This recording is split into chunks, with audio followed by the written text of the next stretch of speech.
tere tulemast vaatama Epikoe videode sarja. Minu nimi on Pavel ja selles sarjas ma tutvustan teile oma lugu. Ma olen pime tisler ja see tähendab seda, et ma olen leidnud pimedana need võimalused, et olla tisler, kes teeb täpselt ilusti ja tehniliselt kõik õigesti. Küsida, et milline inimene ma enne õnnetust olin, siis on vaja öelda, et ma ei olnud veel leidnud seda inimeseks olemise vormi ja minu kujunemise lugu ei olnud veel minu käes. Ma õppisin koolis halvasti, läks spordi peale ja sellise kriminaalse elu või sellise nagu keskkond ja ümbruskond, et see kujundas mind, seadistas mind. See oli siis 90. kontekstis oli rohkem kriminaalse kontekstiga seotud inimesed ja sellepärast mul oli ka enne plahvatust, ma hakkasin mõtlema hariduse peale, võtsin oma dokumendid välja, tahtsin õhtukooli minna, aga see ei õnnestunudki. Seda ma sain jätkata alles peale plahvatust, õnnetuseks nimetame siis seda pommiplahvatust, mille tagajärjel ma kaotasin parema käelaba, silmanägemise ja osaliselt kuulmise. Ja ma tundsin, et ma elan peale surutud elu. Ja kevadel, tol aasta kevadel, ma sõitsingi, selles mõttes tegelikult ma juba püüdsin leida võimalusi, alternatiive juba enne seda tegelikult, sellega ma tegelesin. Ja ma sõitsin ära Ukrainasse, seal ühte võitluskunstide kooli, nagu tahtsin eemal sellest olla ja sport mind huvitas ja siis lõpuks ma otsustasin jätkata haridusega. Ja see oligi see sügis, mis ma pidin tegelikult minema õppima. Et see oli siis 98 aasta, 19. oktoober. Kui see pauk käis, ma kukkusin, tõusin ja kõikusin. Mu silmad ees hakkas elu niimoodi kroonika läbi minema. Et see mind hiljem, kui ma tulesin mööda, vapustas, et elu läks mööda ja mul tekkis tunne, et ma lahkun ja et ma elasin elu, mida ma ise ei tahtnud. Et keegi siin hukka ei mõista, ei kiida heaks, aga lihtsalt, et sinu isiklik eesmärk jäi tähelepanuta. Siuke tunne mul oli. Mul tekkis ikka kurbuse tunne, et ma lahkun enese teostamiseta. Et ma ei ole realiseeritud inimene. Ja siis ma mäletan, et kuna ma olin sellise religioosse kasvatusega inimene, siis ma pöördusin Jumala poole, et ma ei karda karistust ja ma ei pürgi paradiisi, aga mul on vaja veel ühte võimalust, et olla see, kes ma pidin olema. Ja kui ma sain aru, et ma jään elama, siis ma otsustasingi, et kui sa oled kavatsenud või otsustanud, et sa elad, siis elagi. Et ma ei hakanud kuidagi niimoodi seda õnnetust negatiivselt käsitlema saatuse või mingisuguse sellise masenduse asjasse. Ma hakkasin mõtlema niimoodi ka veel, et kuidas juhtus nii, et ma ei suutnud seda näha ette, et see on ju nii suur jama, mis tõmbas maha minu elu täiesti 19-aastane noor mees, sportlane, tervis korras, kõik. Ja ma sain aru, et tegelikult mul puudub oskus mõelda, puudub oskus teha järeldusi, tõlgendusi tegelikkusest ja saada täpne ettekujutus maailmast. Kui ma tulin koju peale haiglas olemist, siis ma panin tähele, et ma sattusin sellise olukorda, kus kõik on valmis, niimoodi kuidagi ümberkäimine minuga, suhtumine minuga peres, et ma olen nüüd nagu voodihaige. Ja siis ma hakkasin mõtlema, et esiteks niimoodi ma elada ei taha ja siis, et kui ma ei leia võimalust inimese moodi elada, siis ma ei hakka lohistama ennast, sest minu elu moto on alati olnud selline, et ma elan sellepärast, et ma tahan elada, mulle meeldib elada, aga mitte sellepärast, et ma kardan surra.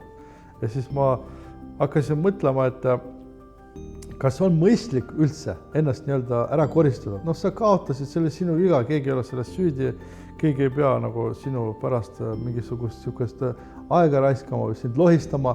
Ma tajusin seda, et kui ma peaks lahkuma elust, siis see on nõrk, sa oled nõrk mees, mõtlesin iseendale, et mitte keegi ei ütle, et sa tegid valesti. Nad ütlevad võib-olla, jaa, tal oli raske, ta läks ära, aga sa ise ju tead, et see on jõukohane sulle. Et sa lihtsalt pead rohkem pingutama, aga sa suudad. Aga kui sa loobud sellest, siis mitte sellepärast, et see pole võimalik, vaid sellepärast, et sa loobusid. aga sa oled võimeline tegema endale elu selliseks, et sa tahad seda elada. Ja ma sain aru, et see on võimalik. Ja ma hakkasin sellega tegelema.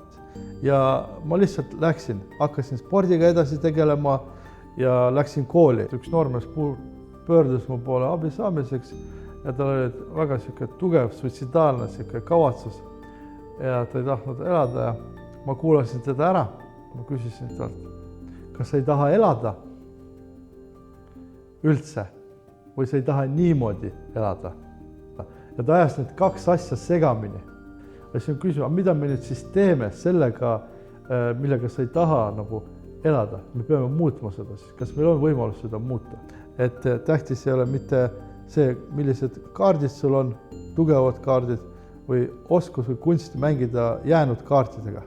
Siis kui ma jäin pimedaks, minu esimene mõte oli see, olla iseseisev ja mitte olla oma ema või oma lähedaste jaoks selline lohutamise ja haletsemise objekt. Ma sain aru, et füüsilised silmad ja nägemine on kaks erinevat asja.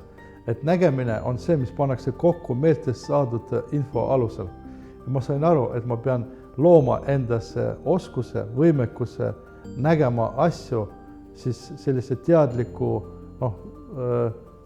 aktiivse tajumise kaudu. Et sa vaatad, kontrollid eeldusi, mõtiskled, et selline hoopis teine lähenemine. Ütleme nii, et mis mind nagu masendab pidevalt on see just, et ma ei saa oma pojaga nagu olla selline, nagu ma oleks tahtnud nägija inimesena, et ma otsin mingisuguseid võimalusi, vaatan, mis see võiks olla teistmoodi ja see on see koht, aga see ajendab mind lihtsalt leidma lahendusi selles olukorras, mis on ja ma arvan, et see on normaalne, et kui sa ütled, et ma tahaks teha minna, aga ma ei saa, ma pean leidma midagi muud ja see tekitab sinust mingit masendust, sest et sul on ettekujutus, kuidas see võiks olla, aga selle teostamine sellisel kujul pole võimalik ja see on juba see koht, kus sa pead ütlema jama või mingisugused seal naine peab mul seal kogu aeg autoga sõitma ja ma mõtlen, et ta vahest kuidagi teeb nii palju, ma tahaks ka seda asendada teda või kuskil ei saa, et see tekitab sellised tunded või mis iganes, neid asju on palju, aga ma ütlen veel kord, et minu jaoks on see normaalne lahutamatu osa ja siis, kui ma jäin pimedaks, ma lülitasin enda peast selle välja, et mul pole paremat kätt ja mul jumalast savi. Mul õde küsis ükskord, et kuidas sul on, et kas see häirib sind, see parem käsi, et sul pole seda. Ma ei ole enam selle peale mõelnud, sest kui mul seda enam pole, siis ma ei arvesta sellega. Näiteks, kui ma töötan höövliga, siis ma pean teadma, kuna ma ei näe, siis minu mõistmine ja teadmine kompenseerivad selle nii palju, et ma saan töötada mugavalt, täpselt ja nagu professionaalne tisler. Ma saingi aru, et ma ei ütle nii, et kui ma näeks, siis ma oleks tisler, vaid see, et ma olen pime tisler. Ja see tähendab seda, et ma olen leidnud pimedana need võimalused, et olla tisler, kes teeb täpselt ilusti ja tehniliselt kõik õigesti. Ja mul on just see võimas tunne, et ma olen integreeritud nagu ellu kellegi oskustöölise kaudu. Saad aru, see on selline metsikult hea tunne. Ja suhtlen inimestega läbi selle, mul on üldse see oma ettevõtluse kaudu, miks ma tegelen sellega, sest ma olen üldse ettevõtlik inimene oma vaimult. Aga ma olen aru saanud ka seda, et läbi selle ettevõtluse ma olen saanud tuttavaks väga paljude huvitavate inimestega, kellega ma ei oleks üldse kunagi kohtunud.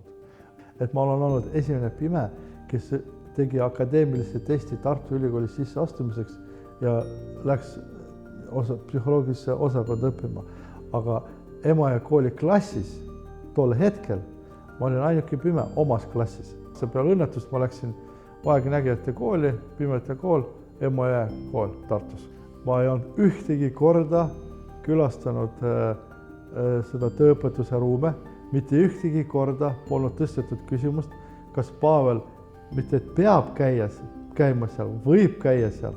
Et see oli see, et minu tunniplaanis see oli välja jäetud, et mul isegi keegi ei öelnud, et äkki nagu me leiame mingisugused võimalused, sellepärast, et kui sa niimoodi vaatad, tervemeelselt asja peale, pime, okei, see on probleem, see on väga suur probleem. Aga kui tal on üks käsi ja veel eriti parem käsi puudu, no olge nüüd mõistlikud, mul on pime ühe käega teha puutööd, siis ma võin praegu kinnitada seda, et ma olen professionaalne tisler, mida see tähendab? See tähendab seda, et ma teen tellimusi, mis eeldavad sellist täpsust, mis turul peavad konkureerima sarnaste toodetega. Ma tahaksin osta voodit ja vaatasin, kõik on siuke ligad ja logad ja kuidagi imelikult kõik asjad, et korralikud on kallid ja mingi saemuruplaadist ja kõik ja siis tellisin tislerilt voodijupid, et ise kokku panna. Ja kui need jupid tulid, siis ma uurisin, et saad aru, vaatasin kätega ja siis vaatasin, et kuidagi ei ole täpselt tehtud. Ja mõtlesin, jama küll, et kui mina oleks teinud, ma oleks küll need täpselt teinud. Ja siis küsisin tisleri, et miks sina ei ole täpselt teinud? Ja siis ta ütles, see on hullu, et siit pluss miinus nii edasi. Ja siis, kui ma hakkasin seda voodit kokku panema seal, liimisin kokku, mul oli mõte nagu seda kokku liimida, sai korralik voodi, aga mul tekkis reaalne põnev seisund, et kuidas ikkagi ma võiksin seda teha ise. Ja ma sain aru, et see mees, kes tahab tegeleda puutööga, tahab ikka kapitaalselt ennast teostada puutöös. Ja siis ma otsustasingi, et ma hakkan tegelema puutööga ja siiamaani ma sellega tegelegi. Mul on üks põhiline asi, mis mul tööriistadel on see, et oleks käsitsetav vasaku käega. Et ma hakkasingi uurima selliseid tööriistu, mis omavad seal sisse lülitamise osas või et ma tunnetan teda paremini. Ja mul on rääkiv muidu lint, kui see mulle tuli, ma tundsin ikka ennast nii hästi ja ma olin ikka väga tähtsust täis.